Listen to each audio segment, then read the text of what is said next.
Ideja jeste da vam ovaj video olakša funkcionisanje i da prosto bacimo novo svetlo na ono što čini vas tako jedinstvenom osobom kako svakako jeste. Šta su vrednosti? Vrednosti su sve ono što nam je zaista svim srcem važno. Ono bez čega ne bismo bili ono što jesmo. To su one stvari u koje duboko verujemo, sastavni, integralni deo sistema uverenja. U drugom videu Mira će govoriti o tome. To je suštinski ono što nas čini tako jedinstvenima u različitim kontekstima. Dakle, sistem vrednosti nije uvek isti u kontekstu posla, u kontekstu porodice, u kontekstu zdravlja, u kontekstu privatnog života ili odnosa prema zajednici. Naš sistem vrednosti koji uspostavljamo kroz odrastanje vrlo često je uslovljen porodičnim okruženjem, kasnije okruženjem u kom se obrazujemo. Zatim vrlo često se uspostavlja u kontekstu druženja različitih grupacija i tako dalje. Odlična je stvar što na taj sistem možemo da utičemo ukoliko želimo da nešto poboljšamo i da promenimo. Evo na ličnom primjeru. Primjeri su nekad najbolja stvar. Ja dok se nisam vrlo ozbiljno pozabavila sobom kroz brojne edukacije. Nekako nisam ni razmišljala o tome. Živela sam onako intuitivno i spontano i prirodno. Znala sam recimo da mi je nepravda nešto nezamislivo. Znala sam da je podrška na svim poljima nešto što je moje, nešto što osjećam kao jako bitan integralni deo sebe. Da mi je zahvalnost jako važna, da mi je porodica, pa ne znam, maltene na vrhu prioriteta. Kada sam počela da radim testove i vežbice i ušla u neke procesne vežbe kasnije, neke od vežbice imaćete u PDF-u ispod ovog videa, tada sam shvatila da neka od tih jako bitnih stvari, vrednost kao što je zdravlje, u hipotetičkom smislu mi je stajala vrlo visoko, dakle to mi je bilo jako važno. A onda kada bih pogledala koliko vremena posvećujem sticanju i održavanju zdravlja, ja sam bila šokirana. Zato je važno da napravimo vašu ličnu mapu, zato je važno da o svemu razmislite i zato je jako važno da to imamo kao neki kompas, kao neki cilj kako mi idemo šta god da radimo. To je jako važno i radi postavljanja sopstvenih granica. Granica u smislu funkcionisanja u odnosu sa drugim ljudima. I ako nismo svesni toga, granice će nam biti labave. Naprimjer, meni je jako važna sloboda i nikada ne bih mogla da budem u zajednici sa osobama ili sa osobom ili u komunikaciji poslovne sa nekim ko mi taj sistem vrednosti narušava. Dakle, neko ko pokušava da mi organizuje vreme, ko me stavlja u neki okvir, ko ne poštuje slobodu mog izbora. To sam nekad znala intuitivno, a sada vrlo svesno i ciljano, budući da znam da mi je na vrhu liste prioriteta, sprovodim u svim odnosima. Samim tim ne gubim dragoceno vreme. Lakše mi da napravim selekciju saradnika, selekciju prijatelja, onih kojima ja mogu da budem prijatelj, jer ima ljudi koji više vole konzervativan pristup. Neko ko možda voli da je deo zajednice koja odlučuje i donosi pravila za njega, on će biti onaj član koji to podržava. To je sasvim okej. Dakle, ne postoji jedan ispravan sistem vrednosti, ali je jako bitno da ustanovimo koji je sistem vrednosti za svakoga od nas ponaosob. Jako mi je bitna stvar poštovanje. Kada to znam, poštovanje je integralni deo svake moje granice koju postavljam. Ukoliko se pojavi osoba ili bilo ko, bilo šta ko taj koncept narušava, i tu mislim na poštovanje i u rečima i u delima, mislima, to ne znam, znači za reči i dela mogu da garantujem, onda vrlo lako eliminišem i završavam tu situaciju. Isto tako, ja sam osoba koja nudi i pruža to poštovanje dalje, jer mi je jako važno. Porodica, bitna tema. Nekome će biti na vrhu liste svojih prioriteta ličnih. Neko će reći da mu je porodica na vrhu prioriteta, ali s druge strane, vreme koje ću uložiti u građenje porodice, u igranje sa decom, u održavanju porodične aktivnosti, neće biti u skladu sa tim što je on rekao ili zamislio. Vrednost porodice kao vrednost je izuzetna kategorija, ali ja više, na primjer, vremena poklanjam, na primjer, poslu. Onda se tu dovodi u pitanje šta je negde prioritetnije, šta je važnije za osobu i ok, ako je to karijera i posao, onda će ta osoba bolje organizovati svoje vreme jer mu je i porodica važna, pa će više vremena uložiti u to. Tema koja se javlja kod mnogih od nas, recimo kad radimo te mape vrednosne. Zdravlje, gotovo svi kažu da im je zdravlje najvažnija stvar na svetu. Ok, ali opet, kada bismo objektivno sagledali koliko vremena posvećujemo zdravoj ishrani, koliko vremena posvećujemo vežbanju, koliko meditaciji, koliko dubokom disanju, koliko svemu onome što hrani to naše telo, dolazimo u sukob. Dakle, na listi prioriteta nam zdravlje nije prvo. Nije ni u prvih 5 stvari, nije ni u prvih 10, jer ne posvećujemo dovoljno vremena tome. Ali kad napravimo tu etičku kartu i kada shvatimo da nam je zdravlje zapravo jako bitno, ali mu ne posvećujemo dovoljno vremena, onda tada dajemo sebi priliku da više vremena usmerimo na tu oblast, da bolje organizujemo svoje vreme, da svoje aktivnosti, svoje misli, svoje emocije usmerimo na to da podržimo i da volimo svoje telo i da mu pristupamo sa ljubavlju, da ga negujemo. Nekome je recimo ljubav prema partneru emocionalna, emotivna, fizička ljubav među prvim stvarima koje su mu važne, koje su mu vredne, zato vrednosti. I ta osoba recimo može da se dogodi da zbog toga pristaje na neke stvari na koje druge možda osobe ne bi pristale. Pa nekad čak i na fizičko zlostavljanje za psihičko i tako. U tom slučaju treba revidirati pojam ljubavi. Šta ljubav zapravo jeste? Da li je integralni deo ljubavi poštovanje, briga o drugome, svest i savest, posvećenost? Da li tu psihičko maltretiranje, fizičko ili kako već, dolazi uopšte u obzir? Ako ne dolazi, onda sebi stvarate, dajete prosto jednu novu definiciju ljubavi, drugačije se postavljate kao prema centralnoj vrednosti u svom životu. Navešću vam primjer sa jedne edukacije, možda se osoba koja je tada razgovarala sa mnom pronađe, ja bih voljela da možda i podijeli ta iskustva sa nama.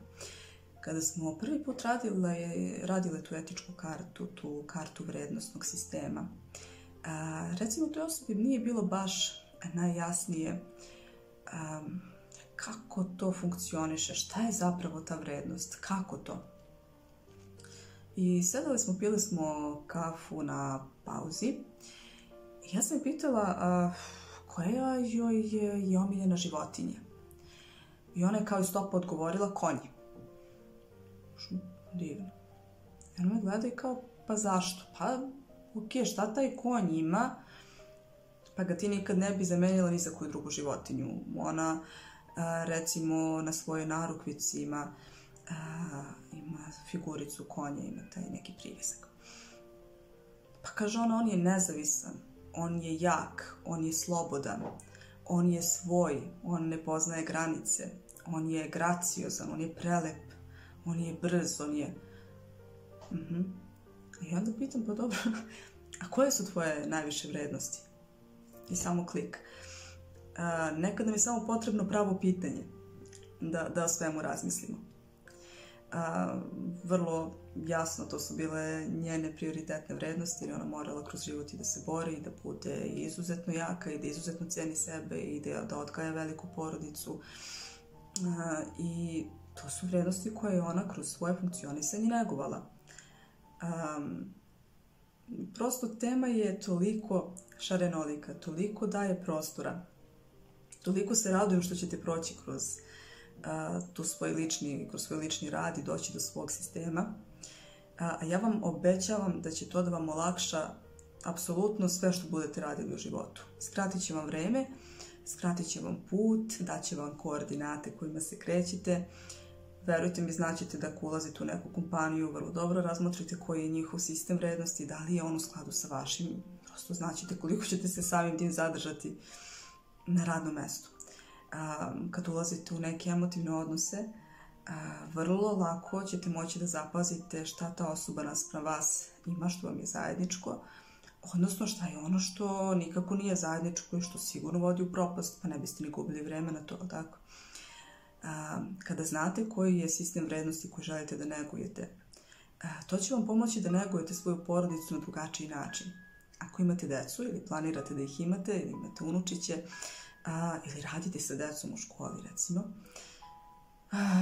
pa obično jako je mudro projektovati i zamisliti kako želite da vaši klinci izgledaju za, 10, 15, 20 godina.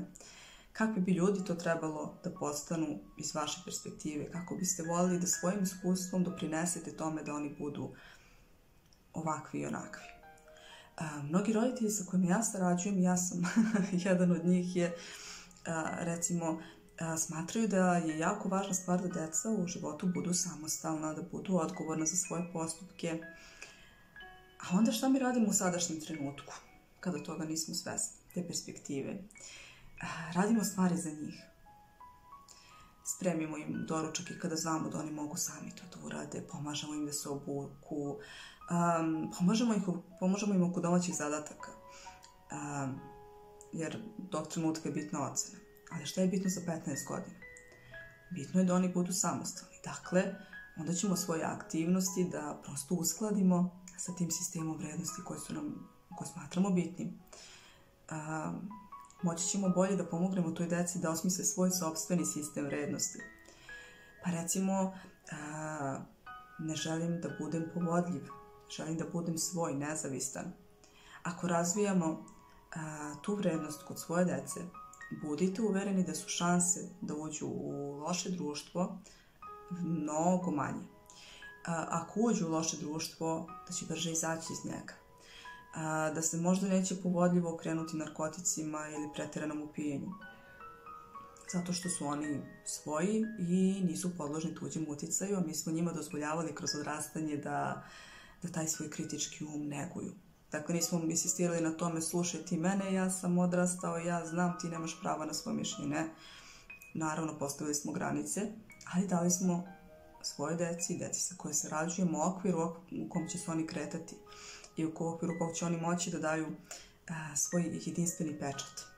Zato je jako važno da taj sistem vrednosti izdefinišemo, da ga prosto budemo svesni i da sve svoje aktivnosti, sve svoje misli, sve svoje emocije usmerimo ka tome da budu u skladu sa tim što želimo da budemo.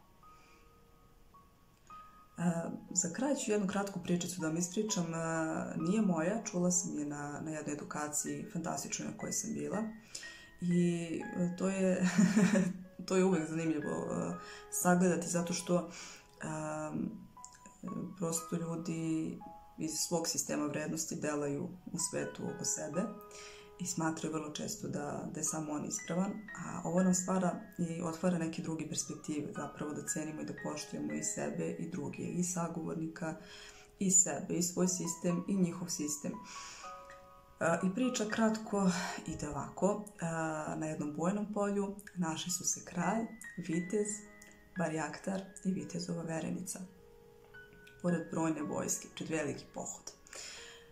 Kralj je već godinama bio osvajač i dugo nije odlazio kući i samo je osvajao novu zemlju. Po novu zemlju, naravno, vitez i barjaktar su bili njegovi odani prijatelji koji su ga svuda pratili. Međutim, veče pred taj boj koji je trebalo da se odvije ujutru, vitez je otišao kao prijatelj svom kralju i iskazao svoju sumnju u to da je potrebno dalje osvajati. Dao mu je argumente rekavši da prosto sve ove zemlje koje su do sada osvojili trebalo bi neko i da ostane da brani, da čuva granice i tako dalje i da možda nije mudro ići u neprestane osvajačke pohode. I kralj je to shvatio krajnje lično i rekao je da je vitez izdajnik, da niko neće sa kraljem tako da razgovara, da će biti zatvoren, zarobljen do njegovog povratka iz boja kada će mu biti oduzet život zbog izdaje. Barjaktar, koji je sve to posmatrao, podržao je viteza i rekao da smatra da tu ima argumenta, da je on u pravu, i doživeo je istu sudbinu. To veče pred boj verenica našeg viteza, hrabrog, je otišla kralju i pitala ga šta je potrebno da uradi kako bi spasili vitezovi Barjaktarev život i da će uraditi šta god da je potrebno. I kralj je tražio da provede noć sa njom. Sutradan ujutru kralj je ispunio obećanje, otišao je u boj, ali je oslobodio viteza i Barjaktara. Vitez je otišao kod svoje verenice, pitao je šta se dogodilo, kako je ona uspjela da izvojuje doslovce njihovu slobodu. I ona je priznala da je provela noć sa kraljem. Vitez je tada rekao da sa takvom ženom koja je prodala svoju čast nikada ne može da bude, i napustio je. Onako očajno ona je otišla na obalu neke reke, sedela je tako razmišljajući šta će dalje sa svojom sudbinom. Ona je sada i osramoćena i odbačena i ostala je sama. Tada se pojavio Barjaktar i on je došao da je zahvali i da je predloži da se uda za njega i da bi joj spasao čast, jer je ona njima spasila život, i da zajedno odu u drugu zemlju. I to su i uradili. To je gotova priča. Pitanje za vas, kao što je bilo pitanje za nas, jeste bilo da svako od nas odluči koji u ovoj priči najpozitivniji lik, pa da to rangiramo do onog najmanje pozitivnog.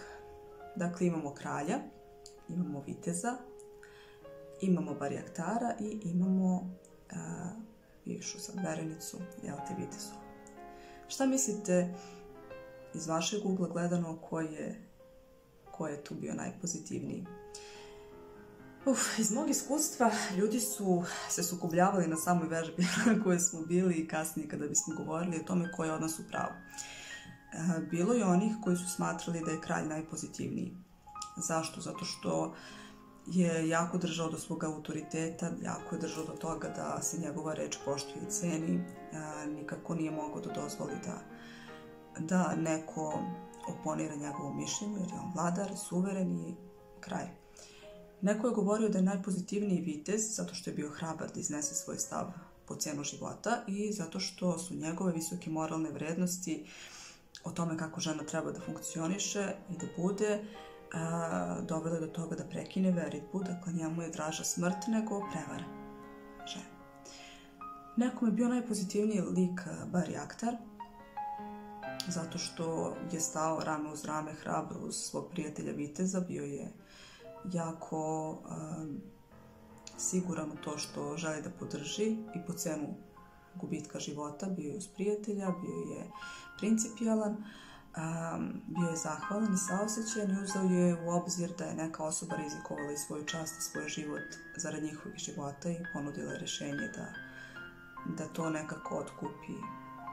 Nekom je najpozitivnija bila devojka verenica zato što je zarad ljubavi prodala svoju čast, izdala i ostala bez svog partnera, a neki su govorili da je nemoralna žena.